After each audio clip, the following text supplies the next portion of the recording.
Samantha Markle told of her fury after she discovered Meghan said in an email that she had lost custody of all three of her children from different fathers. The note to her former aide Jason Knauf emerged amid a legal battle with the Mail on Sunday.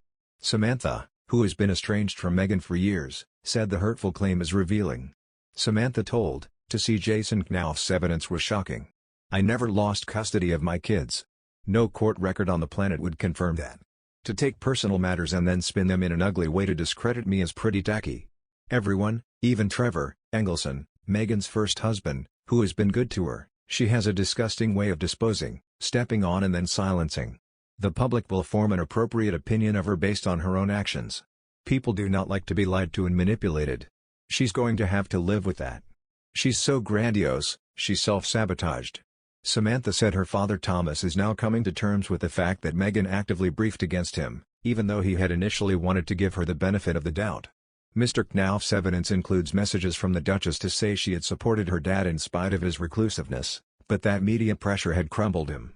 To see her nonchalantly say that she wants to see this added and that added, like items on a lunch menu, was astonishing, Samantha said.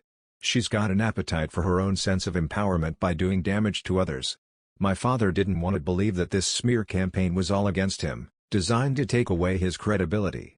In a series of tweets about the court revelations, Samantha suggested that their father should sue Meghan, and that she herself was searching for a lawyer. Meghan was forced to apologize after a series of emails were disclosed that proved she had collaborated with the authors of a sympathetic biography.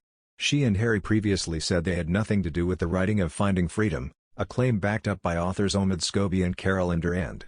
Last year, the Sussexes even released a statement saying they were not interviewed and did not contribute to the book. However, it's now emerged that she authorized Mr. Knauf to speak with Scobie and Durand on her behalf. Among the notes she sent to her former communications secretary were several details about Miss Markle and her half-brother Thomas Markle Jr. She urged Mr. Knauf to disclose that her siblings had dropped out of high school and that she had never had a relationship with either of them. Initially, Mr. Knauf repeatedly refused to help the Mail on Sunday in its bitter legal battle with the Duchess of Sussex, insisting he wanted to stay neutral. Meghan won her privacy battle against the paper's publisher in February. However, at some point following claims Meghan had bullied staff, accusations the Sussexes vehemently deny, as well as their March interview with Oprah, he changed his mind. And as the newspaper launched an appeal, Mr. Knauf broke ranks to reveal details of emails she'd sent directly to him. He set out how Harry and Meghan had authorized cooperation with Scobie and Durand. He also said the couple had invited him to tell the writers of Samantha she had lost custody of all three of her three children from different fathers.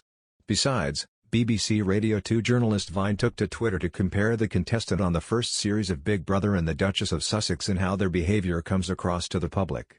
His comments come as Associated newspapers are fighting the ruling in favor of the Duchess of Sussex at the Court of Appeal, which heard on Thursday that a former aide to Meghan regretted not giving evidence in the High Court case.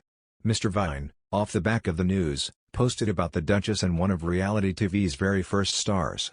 Mr. Vine, who has more than 770,000 followers, said on Twitter, "In the first season of Big Brother, Nasty Nick pretended to be a widower who had completed 10 years in the SAS.